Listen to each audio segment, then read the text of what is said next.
할렐루야. 옆 사람 뒷사람 인사하겠습니다. 잘 오셨습니다. 인사하겠습니다. 잘 오셨습니다. 잘 오셨습니다. 잘 오셨습니다. 잘 오셨습니다. 단 한 줄의 기도로 영생을 얻은 사람, 단 한 줄의 기도로 영생을 얻은 사람이란 제목으로 하나님 말씀 전하겠습니다. 뭐 어렵지 않게 떠오르죠. 오늘 본문의 강도. 당신의 나라가 임하실 때 나를 기억하소서. 이 한 줄의 기도로 오늘 내가 나와 함께 낙원했으리라 구원받았습니다. 그런데 문제는 뭐냐면 한 줄의 기도를 어떻게 할 수 있었을까? 상황은 똑같았는데 예수님이 가운데 계시고 양쪽의 강도는 옆에 달려있죠. 그러니까 똑같은 상황에서 똑같은 은혜를 성령님이 주셨을 텐데 한 사람은 이 기도를 했고 한 사람은 비방을 했어요.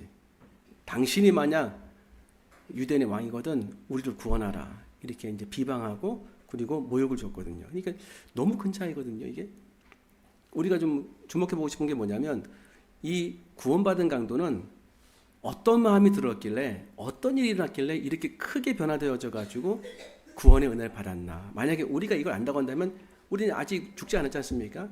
살아있는 동안에 하나님 앞에 굉장히 많은 영광을 돌리고 새로운 삶을 살 수 있지 않을까. 그 부분을 연구한다면. 그래서 오늘 그 부분을 좀 말씀드리려고 합니다. 어떻게 이렇게 기도할 수 있었으나 세 가지 좀 살펴보겠습니다. 첫 번째 메시지 같이 읽겠습니다. 시작. 자신이 죄인인 것을 깨닫게 하신다. 자신의 죄를 깨달았어요. 그러니까 예를 들면 39절 달린 행악자 중 하나는 비방하여 이르되 내가 그리스도가 아니냐 너 우리를 구원하라. 똑같은 상황이에요 지금요. 근데 비방이 나왔어요. 이렇게 비방. 너 우리를 구원하라 한 거죠. 40절 하나는 그 사람은 꾸짖으려되 내가 동일한 정죄를 받고서도 너와 내가 동일한 사형 판결을 받고서도 하나님을 두려워하지 않느냐.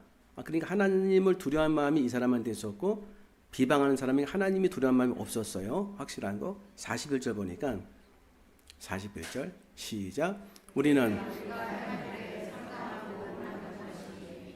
당연하거니와 이 사람이 행한 것은 옳지 않은 것이 없느니라 하고. 그러니까 이게 신기한 쪽으로 가요. 뭐냐면 하나님을 두려워하는 마음이 생기자 예수님에 대한 모습이 새롭게 보였다는 거예요. 이걸 일단 머릿속에 집어넣으시고 하나님을 두려워한 마음이 왜 생겼나? 이분의 그 얘기를 들어보면은 우린 상당한 복을 받는 거다. 내 죄에 대한 대가를 지금 치르는 거다. 자신이 죄인한 걸 인식한 거예요. 내가 죄인이라는 것을 인식한 거죠. 그러니까 죄인이라는 것이 인식이 돼야 하나님에 대한 인식이 생기고 내가 잘못했구나 하는 두려움이 생길 거 아니에요. 그죠? 그럼 이게 도대체 무슨 말인가? 우리가 이런 생각을 합니다. 내가 죄를 지면 안 되죠. 안 돼요. 죄를 지면 안 돼. 맞아요. 또 죄를 지는데 안 돼. 근데 이거를 반복해서 죄를 지면은 하나님 두렵지 않으십니까? 두렵네요. 그러니까 반복해서 죄를 지면 하나님이 두려워지기 시작해요. 하나님이 나를 버리실 것 같다. 나는 구원에서 떨어져 나갈 것 같다. 뭔가 내 마음이 슬프고 힘들다. 맞죠? 그래서 빨리 없애고 싶어. 내가 빨리 없애버리고 진짜 깨끗한 상태에 주님께 나가고 싶어요. 근데 진짜 예수님이 성령님이 삼위일체 하나님 원하시는 건 뭐냐면 그 상태에서 내가 내 문제를 빨리 해결하고 나오는 게 아니라 그 상태에서 두 손을 들고 도움을 요청하는 것을 원하시는 거예요. 지금 두 손을 들고 도움을 요청하시는 걸 원하시는 거예요. 그러니까 이거를 정말 확실하게 우리가 정립해야 돼요. 죄를 막 지으라는 얘기 아닙니다.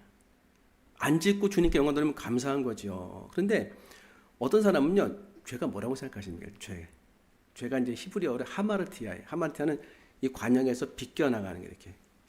우리는 죄가 이제 도덕적인 죄, 뭐 세상의 법에서 이 조항에서 어긋난 것을 죄라고 하잖아요. 이렇게. 느낌이 다 도덕적인 죄. 뭐, 거짓말하는 거, 때리는 거, 뭐 살인하는 거 다 죄죠. 그런데 실제 하나님께서 우리에게 말씀하신 죄는 그것도 맞아요. 맞는데 하나님과 동행하던 삶에서 벗어나는 것이 죄라는 것을 아직 인식을 못하는데 그게 사실 죄거든요. 그게 무슨 말이냐면 내가 내 걸 자꾸 해결하고 싶어 이렇게. 근데 안 돼요. 그러니까 오히려 숨어요. 그러니까 주님이 숨지 말라고 말씀하시는 거예요. 숨지 말고 나에게로 오라. 나에게로 오면 내가 너를 도와줄 것이다.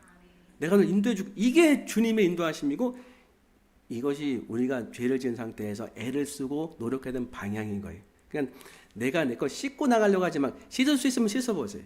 할 수 있는 것도 있을 수 있어. 근데 씻어도 안 되는 게 있어. 자꾸 씻은데도 안 돼. 저는 거짓말 안 하는데요. 거짓말 안 하죠. 근데 한번 살펴보세요. 내가 다 해낼 수 있는 능력이 있는가? 분명히 이런 지점이 나타나요. 이게 뭐냐면 비껴나가는 거예요. 하마르티아. 나는 물질은 괜찮은데 건강은 말할 수 없는 걱정이 나한테 괴로움을 줘요. 건강은 괜찮은데 자식은 말로도 할 수 없는 고통을 나한테 줘요. 너무 인생이 무거운 짐이고 이것 때문에 너무 괴로워요. 계속해서 반복해서 잘못하는 그런 어떤 일들이 벌어지고 해결이 안 돼. 해결이 안 되는 그 해결이 안 되는 것을 인식하라는 거예요. 이게 죄인 때문에 내가 경험하는 거예요. 내가 내 문제 해결할 수 없구나.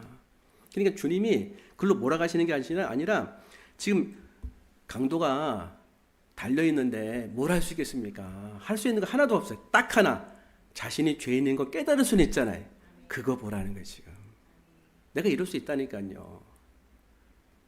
내가 움직일 수가 없어, 이런 잘못된 일을 향해서는. 어떤 부분 다 하나님, 이 부분에서는 내가 도저히 나를 이길 수가 없어요. 그럼 뭐다? 내가 죄인 됨을 보라는 거예요.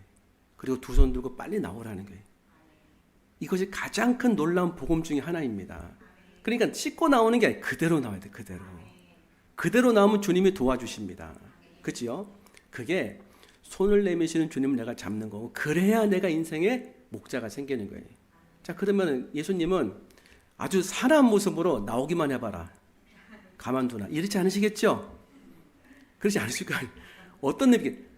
하나님 사랑이시라면서요. 예수님 사랑이시라면서요.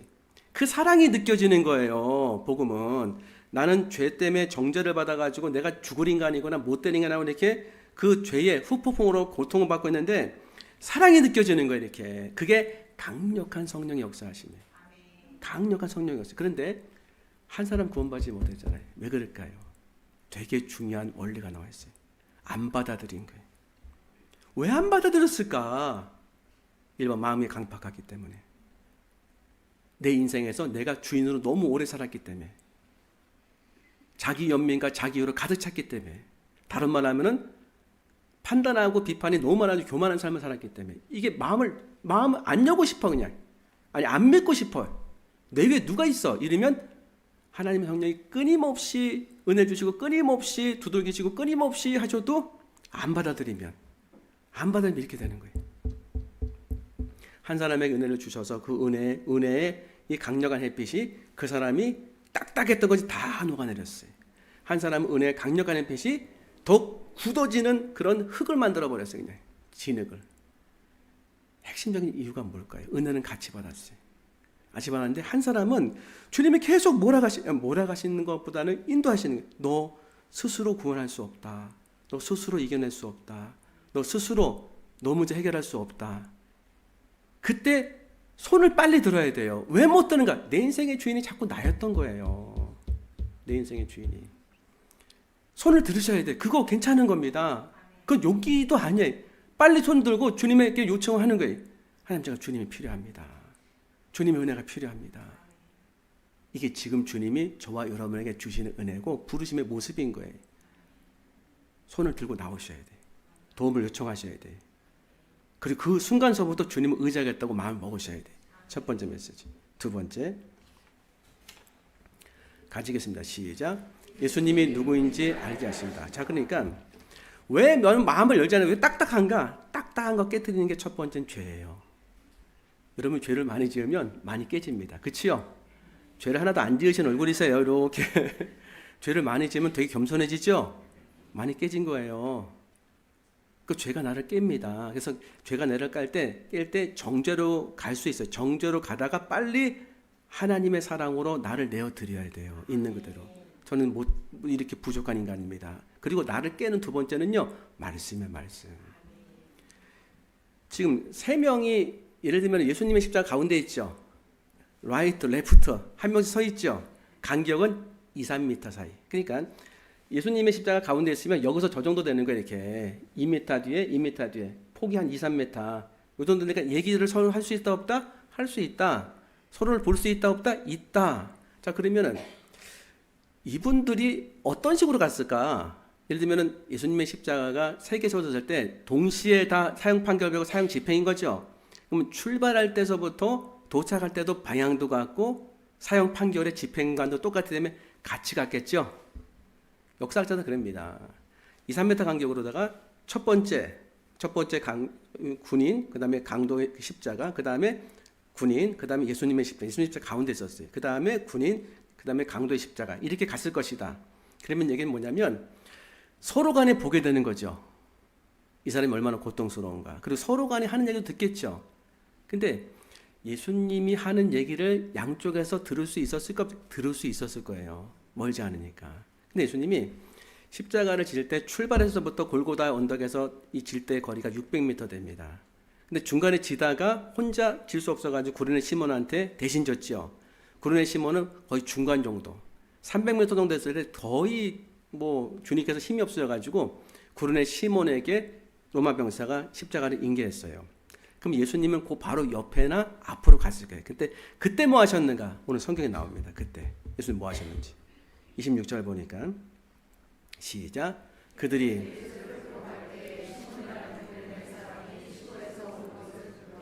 그에게 십자가를 지워 예수를 따르게 하더라. 자, 그러면 지금 앞에도 십자가 강도가 있고 뒤에도 십자가 강도 있고 군인도 중간에 있어요. 예수님은 이렇게 너무 힘이 들어가지고 로마 군사가 시몬한테 대기신 얘기하고 예수님 바로 옆에서 따라가게 한 거예요. 따라가면서 예수님 뭘 말씀하셨냐면 27절에 이런 말씀하세요. 27절. 또 백성과 및 그를 위하여 가슴을 치며 슬피 우는 여자의 큰 무리가 따라오는지라. 그러니까 사형판을 멀리서 본 게 아니라 같이 옆에서 볼 수는 있었어요. 같이 이렇게 그 당시에 문화가 왜? 이거는 또 사람들 보라고 이제 사형 집행하는 거거든요. 근데 울면서 올라간 사람이 있었다. 그때 예수님 이런 말씀하시죠. 28절 같이 읽어보겠습니다. 시작. 예수께서 돌이켜 그들을 향하여 이르시되 예루살렘의 딸들아 나를 위하여 울지 말고 너희와 너희 자녀를 위하여. 눈물의 방향을 바꾸래요. 나를 위해서 울지 마라. 너희를 위해서 울고 너희 자식을 위해서 울어야 된다. 왜 그럴까요?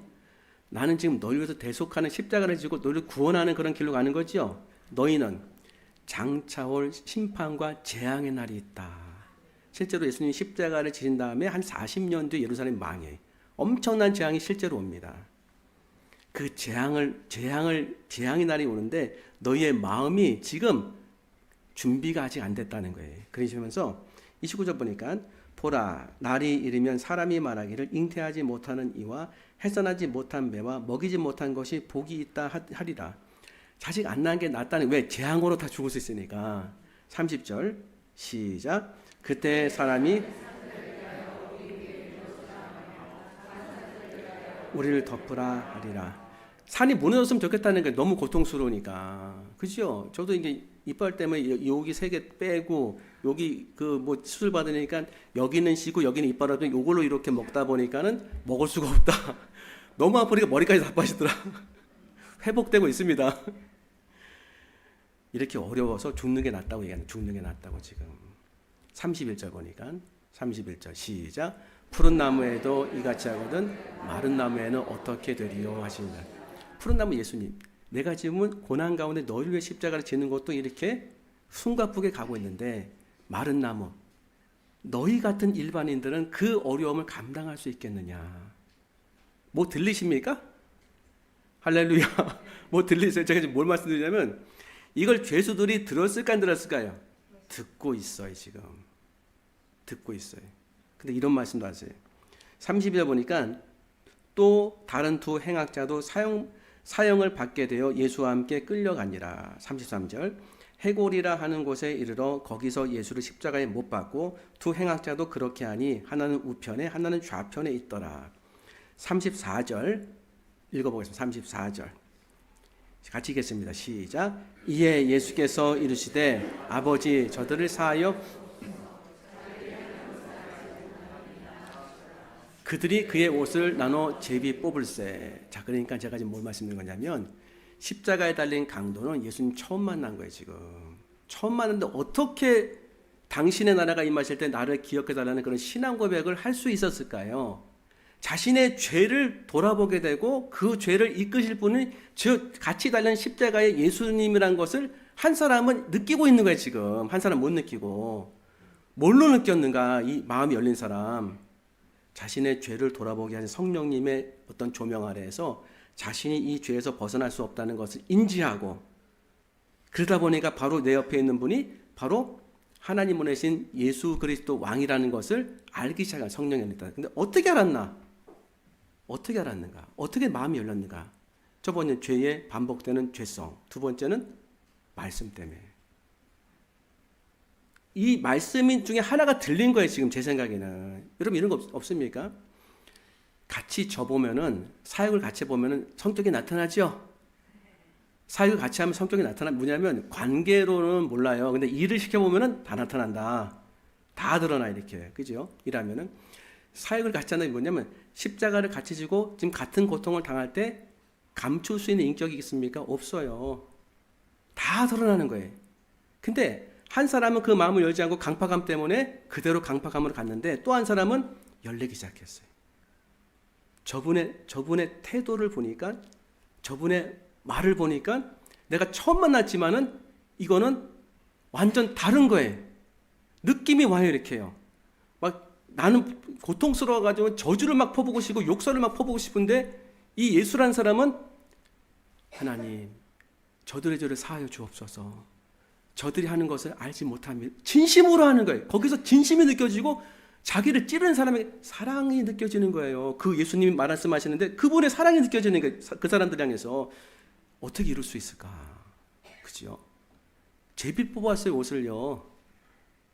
제비 뭐 좋은 옷이겠습니까? 뭐 좋은 옷일 수 있죠. 다 뺏어갔어요, 이렇게. 너무 원수 같은 거 아닙니까? 죽는 순간인데도. 그런데 35절 보니까 백성은 서서 구경하는 제비 뽑고 있는 거예요, 지금. 관리들은 비웃어 이르되 저가 남을 구원하실 때 만일 하나님이 택하신 자 그리스도이시면 자신도 구원할지어다 하고 군인들도 희롱하면서 나와 심포도를 주며 내가 만일 유대인의 왕이면 내가 너를 구원하라. 이거 가만히 둬도 화나죠, 그냥. 가만히 둬도 화난단 말이에요. 근데 지금 아빠가 죽을 지경인데 빨리 죽으라고 지금 뭐 소리를 지르는 건 똑같은 거예요. 조롱을 통해 가지고 정신적으로 괴로움을 주고. 근데 그 옆에 있는 이 한 강도는 뭐가 느껴지냐면 그 예수님이 그 모든 걸 다 들으시는데 그분의 말과 태도가 완전히 다르게 느껴지는 거예요. 어떻게 저럴 수 있지? 어떻게 저렇게 눈물의 방향을 바꾸라고 말할 수 있지? 어떻게 저렇게 하나님 앞에 기도할 수 있지? 어떻게 저렇게 제가 받았던 은혜는 뭐냐면 이 부분이었어요. 저가 남은 구원했을 때 자기를 구원할 수 없도다. 백부장의 고백이 똑같은 거예요. 저가 남은 구원했을 때 자기를 구원할 수 없다. 이게 조롱 섞인 말이란 말이에요. 근데 때로는 다른 사람이 나를 정의했을 때 그 다른 사람이 나를 미워하는 사람이라 할 때도 그 정의가 맞을 때가 있다니까요. 딱 맞았어요. 예수님이 자기를 구원하지 않았어요. 남을 구원하시기 위해서 자기를 구원하지 않으셨습니다. 자기를 구원하셨으면 십자가에서 이렇게 조롱받을 때 옷을 다 빼시고 그들을 다 징계하시고 그 다음으로 넘어가셨겠죠. 왜? 그러면 십자가 못 지잖아요. 그렇죠? 십자가를 지고 인류를 구원하고 나를 구원하기 위해서 자기를 구원하지 않았어요. 이거는요, 사람 사는 데 가면은요, 다 느낍니다. 언제 느끼냐면, 저 사람 분명히 잘못했어요. 근데 내가 리더예요. 내가 저 사람 징계할 수 있습니다. 힘이 있어요. 바로 그냥 끝낼 수 있습니다. 그런데 너무 마음에 아파요. 근데 그렇게 되면 내가 엄청나게 손해를 볼 수 있어요. 결정해야 되는 거죠. 항상 그렇게 못하죠. 조용히 그냥 나가라고 하죠. 때로는 이 마음이 안 돌이켜질 때가 있어요. 아유, 내가 참고 말지. 내가 손해보고 말지. 그치요? 손해보고 말잖아요. 할머니가 팔을 파시는데 파가 밑에가 그냥 다 쉬었어요. 그냥 시들었어요. 알고 사는 거지요? 안 사보셨고요. 이런 거야 뭐 감사하지요. 그런데 내가 물질에 큰 손해를 보고 고통이 있는데 이러는 거예요. 내가 정말 그 가정의 행복을 위해서도 그럴 수 있죠. 공동체의 어떤 유익을 위해서. 아유, 내가 저를 구원하고 나를 구원하겠습니다. 내가 남을 구원했을 때 자기를 구원할 수 없도다. 나를 구원하지 않겠습니다. 저 사람 살리기 위해서. 저는 이게 이렇게 읽혀지면서 확 다가오더라고요. 예수님이 이러셨구나. 내가 이런 게 맞구나. 내가 이렇게 뭔가 이렇게 손해보고 그리고 내가 이렇게 괴로움을 당하는데 그 괴로움이 나를 구원하지 않는 괴로움 때문에 오는 것이 맞는 삶이구나. 그리스도 삶을 살 때에. 그러니까 누가 얘기하면 예수님이 느껴지는 거예요. 그분이 내 인생에서 접촉이 되는 거예요. 실제로 인격적인 교제가 생겨서.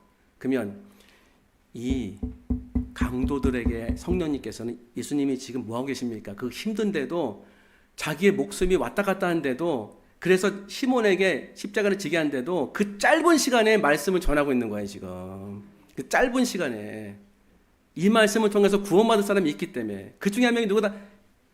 강도였다. 그러면 지금 우리를 어떻게 깨우십니까? 주의 말씀으로 예수님에 대해서 접촉하게 만드시는 거예요. 분명히 오늘 한 가지 정도는 뭔가 마음에 와닿을 수밖에 없을 거예요. 성령이 역사하신다니까요. 예수님은 내 구주를 영접하기 위해서, 예수님은 내 인생의 목자로 삼기 위해서 성령님이 지금도 애를 쓰시는 거죠. 마지막에 이 강도를 구원하기 위해서 오신 이 성령님께서, 이 예수님께서 저 여러분에게 지금도 은혜 안 주시겠습니까? 주시겠지요. 그래서 주의 말씀이 나를 문 열게 하는 거예요. 주의 말씀이 들릴 때 확 잡아야 돼요. 내가 죄가 인식될 때 빨리 두 손 들고 주님께 나오고, 주의 말씀 들을 때 확 잡아야 돼요. 주님, 제가 주님 의지합니다. 마지막 세 번째, 같이 읽겠습니다. 시작. 천국을 소망해 하신다. 사람이 내가 나를 안 볼 때는 몰라요. 근데 이렇게 충격을 딱 받아가지는데 꽉 부닥쳤어요. 근데 옆에 있는 목사님, 코피. 아! 이런 영화 많이 보셨죠? 자기가 자기를 볼 때 모르는데 뭔가 이렇게 실제로 봤을 땐 충격과 쇼크가 오잖아요. 그러면 세 사람이 서로 자기를 볼 수 있죠? 세 사람이 똑같은 이 고통을 당하니까는요. 그럼 피 범벅이 되어 있고 맞았으니까 세 사람 다 찢어졌고 못 박아진 피가 줄줄 나오고, 이거 심장마비로 가는 게 맞지 않나요? 심장마비로 갈 가능성이 큰 거예요. 물에서 이렇게 떨어질 때 떨어지기 전에 죽는 것처럼 심장마비로 갈 가능성이 커요. 이 충격적인 사건이니까. 얼마나 죽음의 공포가 무섭겠습니까? 우리의 마음을 열게 하는 게 첫 번째는 죄다, 두 번째 말씀이다, 세 번째는 죽음의 공포예요. 죽음의 공포. 죽음의 공포 앞에서는 영혼의 문이 열려져요. 왜? 내가 붙잡을 수 있는 게 없다고 생각하니까. 마귀는 속삭입니다. 너는 너의 삶을 살아라. 닫게 만들어. 마지막까지. 성령님은 너의 문을 열라.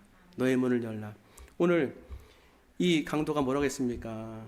보면은 이르시되 예수여, 41절부터 보면 우리는 우리가 행한 일에 상당한 보응을 받는 것이니 이에 당연한 것이거니와 죄를 인식한 거예요. 이 사람이 행한 것은 옳지 않은 것이 없다. 그러니까 죄를 인식하게 하시는 것이 하나님의 성령이고, 이것이 감정에 따라 인식된 것이 아니라 진리의 말씀을 따라 인식이 됐기 때문에, 이 부분 제가 설명드리면, 감정으로 죄를 인식할 수 없어요. 왜? 반복해 죄를 짓면요, 우리 이런 거 좀 양심의 가책이 안 되는데 어떻게? 그 또 죄를 짓는 거예요. 그래서 감정으로는 죄가 인식이 안 돼. 어느 정도. 하나님의 진리의 말씀으로 죄가 인식되는 거예요. 이게 뭐냐면, 신호등을 이렇게 위반하면은 이렇지 않습니까? 아유, 나 뭐 이 정도 잘못 아니잖아. 범칙금 나왔을 때 잘못했구나 느껴지는 거죠. 그런 느낌인 거예요. 그러니까 감정으로 죄가 인식이 안 됩니다. 하나님의 성령께서 진리의 말씀을 들을 때 조명이 돼가지고, 아, 내가 잘못했구나를 인식하는 게 큰 은혜 된 거예요. 큰 은혜인데, 이 죄를 인식하되 동일하게 뭘 인식하냐면 예수님을 알기 시작하는 거예요. 이게 같이 일어난다니까요. 신기한 게. 그래서 뭐냐면 예수님이 인식하게 되는 거예요. 이 사람이 한 것은 옳지 않은 것이 없느니라. 그러니까 진리는 같은 겁니다. 나에게 빛이 쫙 비춰지면 그 다음서부터 열리는 거예요. 영의 문이. 그래서 하나님이 누군지 알기 시작하고, 창세기에 하나님이 세상을 창조하시기, 이게 믿어지기 시작하는 거예요. 하나가 열리면. 이게 열려야 된다니까요. 그리고 이렇게 얘기한 겁니다. 내가 예수여, 당신의 나라에 임하실 때 나를 기억하소서. 아직 말버릇이 안 좋은 것 같다. 당신이 뭐냐?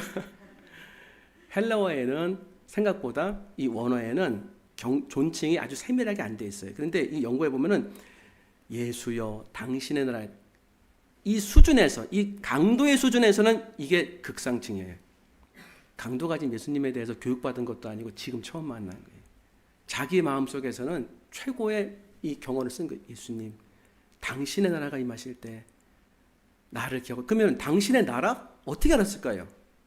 전 이거 보다가 나라라는 개념이 쉬운 게 아닌데, 갑자기 뭐 성령께서 계시적으로 줄 수 있지만, 예수님의 이 패에 보면은 37절에 이르되 내가 만일 유대인의 왕이면 내가 너를 구원하라 하더라. 유대인의 왕이라고 자꾸 조롱한 게 뭐냐면 명패에 달았어요. 유대인의 왕이라. 38절 그의 위에 있는 유대인의 왕이라 쓴 패가 있더라. 패를 썼어요. 조롱의 패입니다. 예수님 띄지 않으셨습니다. 그런 걸 말씀 안 해요. 왜? 이걸 통해 구원받은 사람이 있기 때문에. 첫 번째가 이 강도였다. 이렇게 보다가 피 묻은 손, 피 묻은 뭐 이런 거 충격만 받다가 딱 보니까 유대인의 왕이 모든 사람에게 가려져 있는데 이 사람에게는 열린 거예요. 유대인의 왕? 예수님이 왕이셔? 당신 예수여, 당신의 나라가 임하실 때 저를 기억하소서. 죽음 후에도 세상이 있다는 거예요. 너무 놀라운 고백 아닙니까? 그래서 예수님 뭐라고 하시냐면 내가 진실로 내게 이르노니 오늘 내가 나와 함께 낙원에 있으리라. 두려움이 없어요. 신기하게. 지금 우리는 아직 현장을 모르잖아요. 현장에서 처절하게 사람들의 피가 막 뚝뚝 떨어지고 살점이 떨어지고 비명이 횡사해야 되는 그런 죽음이 곧 임박한 이 현장에서, 죽음이 임박한 현장에서 이 강도에는요 신앙 고백을 하면서 보면은 두려움이 있었겠지만 표현이 안 돼 있어요. 그 정도로 아주 굉장한 두려움이 아니었다는 거 아니겠습니까? 오히려 예수님에 대해서 예수님의 나라를 소망해요. 그래서 예수님은 소망의 말씀 주십니다. 오늘 내가 나와 함께 낙원에 있으리라. 우리의 영의 문을 여는 게 뭘까요? 죽음이에요. 죽음. 지난주에 이제 장모님이 이제 계속 병원에 계시다가 암이십니다. 그러다가 이제 병원에서 이제 좀 옮길 수 있으면 옮기려는 마음 갖고서 이제 마지막이시니까 집에 한번 모시려고 했어요. 집에 한번 모셨어요. 은혜로. 근데 저녁 때 이제 한번 이렇게 뒤로 확 제껴져서 안 되겠다 싶어가지고 이제 병원에 다시 가셨어요. 근데 하루 가신 다음에 그 다음날 1인실로 가셨어요. 1인실은 임종실이다. 그래서 가서 이게 기도했죠. 이렇게 뭐 울고 이렇게 친척들 와가지고 그렇죠. 눈물 나고 아프잖아요. 그래서 제가 기도하는데 안 가실 것 같아요. 아직 기도하는데 느낌인 거죠. 그냥 예전에 그런 경험이 있었어요. 전임 전사 때 임종 예배를 갔어요. 임종 예배는 찬송을 좀 불러드리는 거거든요. 그 권사님이랑 같이 갔는데 임종 예배를 해서 찬송가 한 30분, 한 40분 정도 부른 것 같아요. 권사님이 잠깐 나오시라고 전사님. 아직 안 돌아가세요. 아니, 어떻게 하셨냐? 다 알아요. 그분 아니었으면 며칠 뒤에 가셨어요. 며칠 뒤에. 어떻게 하셨냐고. 그러니까 자기는 발과 손을 만지신다는 거예요. 발과 손을 딱 만져보면 안다는 거예요. 아직 온기가 있으면 아직까지는 주님이 이제 그 때가 아닐 수 있다는 거예요. 그래서 저도 한번 해봤어요. 이게. 온기가 있으시더라고요. 근데 그 이전에 기도하는데 그런 마음에 감동이 됐어요. 주일은 넘기시겠다. 아직 연락 못 받으셨죠? 아직 연락 안 왔습니다. 참 이게 슬픈 얘기지만 하나님 앞에서도 평안으로 갈 수 있지 않겠습니까? 그래서 그 과정 속에서 뭐 오산리 그 납골당도 가서 이렇게 예약도 하고 또 장인어른도 함께 장모님이랑 오랜 시간 있으면서 다 거칠 수 있는 거 거치고 있다는 거예요. 그러면서 주시는 은혜가 평안이야. 평안. 두려움이 아니라 공포가 슬픔이 아니라. 그지요? 저기 뒤에 있잖아요. 그죠? 전사함이 그 딸 아닙니까? 그죠? 슬픈 거 아니에요. 사실 슬프지만 평안이 있고 딱 이 모습. 예수여, 당신의 나라를 마실 때 나를 기억하소서. 소망이 생기는 거예요. 오늘 내가 나온 게 낙원에 있으리라. 이 강도는 낙원으로 갔어요. 우리에게 주는 은혜는 뭐냐? 죽음의 공포 앞에서도 하나님이 소망을 주실 수 있다. 믿는 자에게. 그러면 지금 우리 죽음은 아니잖아요. 모든 환경에서 하나님은 소망의 은혜를 주시는 분이시다. 나는 마음을 열면 된다. 그분을 의지하면 된다. 그분을 따라가면 된다. 내 인생을 맡기면 된다. 이가 아니겠습니까? 그렇죠? 하나님의 성령께서 지금도 말씀하시고 은혜 주시는 거예요. 이렇게 보면은 너무 도움을 주고 싶어 하시는 거예요. 지금 예수님이 성령님 아닙니까? 도움을 주기 위해서 나에게로 와라. 마음을 열어라. 너의 마음의 두려움을 내가 없애주겠다 하시는데 아직도 열심히 내가 내 인생을 살겠다고, 내가 해결하겠다고 꽉 붙잡고 있는 거예요. 아니다. 내가 함께 동행해야 된다. 요 부분이에요. 요 부분. 오늘 여셔야 돼. 마음을. 여셔야 돼요. 여시고 하나님이, 예수님이 나에게 오신 건 그 부분 때문에 그런 거예요. 내가 해결할 수 없는 거, 끊어지지 않는 거, 그것 때문에 오신 거예요. 그거 맡기세요. 이 땅에 갈 때 깨끗하게 정리돼서 가지 않을 수도 있어요. 이 땅에 갈 때 저는 교회를 이렇게 생각했어요. 어려운 분들이 와가지고서 여기서 그냥 막 성령 충만받아가지고 깨끗한 모습 간다? 노! 18년 하니까요, 알겠어요. 그게 아니에요. 예수님도 그렇게 안 하셨어요. 끊임없이 성령님을 보내셔가지고 성도를 이끌어 갔어요. 그럼 마지막에 갈 때 그분이 90살로 갈 때 뭐 의인에서 갔습니까? 우리가 보는 세상의 의인 아니에요. 어떤 분은 성숙함으로, 어떤 분은 부족함으로 가는 거예요. 그러면은 은혜가 뭐냐? 성령님이 그분의 모든 삶을 주관하셔가지고 인도하신다는 거예요. 교회가 이런 곳이더라고요. 교회 안에 들어온 모든 분들을 주님께서 인도하시는 겁니다. 인도하셔서 부족해도 모자라도 죄를 져도 다시 씻어주시고 다시 일어서게 하시고 희망을 주시고, 이게 교회더라고요. 그지요? 이 은혜를 주님께서 지금 보여주고 계시는 거예요. 오늘 우리가 느끼는 게 뭐냐면, 다른 사람 잘못했다? 그럴 수 있어요. 나 잘못했다? 그럴 수 있어요. 손 들고 빨리 주님께 나와야 돼요. 주님, 저 도와주세요. 벗어날 수가 없습니다. 빨리 의지하셔야 돼요. 그럼 그만큼 더 주님께 가까이 가는 거예요. 그리고 하나님의 말씀을 들을 때 예수님을 알게 하세요. 이분이 인격적으로 이런 분이었구나. 이렇게 어려운 분인데도 자기를 구원하지 않고 다른 사람에서 기도하시고 그들의 죄를 씻어주시면서 저들이 하는 것을 몰랐다고. 모르기 왜 모르겠으면 그분들이. 근데 주님 몰랐다고 하면 맞는 거 모르는 게 옆에 들을 때 충격받았을 것 같아. 나도 저렇게 보시겠구나. 나는 명백한 죄를 졌는데도 아니다. 내가 너의 죄를 너가 모른다. 그리고 짓는 거다. 은혜 안 되십니까? 다 죄 안 지셨어요? 내가 짓는 죄를 내가 모른대요. 난 명백히 알겠는데 모를 수 있습니다. 뿌리를. 그거를 해결해 주시겠다고 하시는 거예요. 그리고 어떤 공포가 있고 어떤 죽음의 위험이 있어도 내가 너에게 소망을 줄 수 있는 분이고 길이 되고 진리가 되는 하나님이라고 말씀하시는 겁니다. 이 은혜 붙잡고 승리하시는 여러분들에게 소망합니다. 기도하겠습니다. 하나님 감사합니다. 주신 말씀 가슴에 품고 오늘 죄인 때문에 고백하며 예수 그리스도 나의 목자로 삼고 두려움이 없는 삶을 살 수 있도록 주님 인도하여 주시옵소서. 감사하며 예수님 이름으로 기도합나이다. 아멘.